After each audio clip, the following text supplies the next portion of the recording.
Wakil Ketua Dewan Perwakilan Rakyat Aceh Safarudin meninjau proses pengerjaan Jalan Cotmane Blangpidi Aceh Barat Daya dalam rangkaian agenda reses ketiga tahun 2022. Safarudin mengaku sangat senang karena jalan yang selama ini dikeluhkan oleh masyarakat sudah mulai diperbaiki dan ditargetkan selesai akhir tahun ini.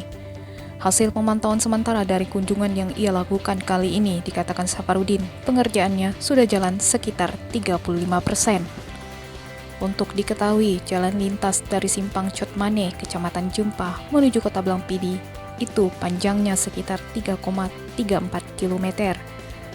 Sumber dana pengerjaan jalan tersebut berasal dari APBA 2022 dengan nilai 5,9 miliar rupiah yang merupakan usulan pokok pikiran Wakil Ketua DPRA Safarudin.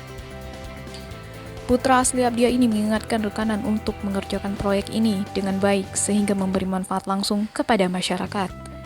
Dalam kesempatan itu, Safarudin juga memastikan kalau tahun depan akan menambah anggaran pemeliharaan jalan tersebut senilai 10 miliar rupiah.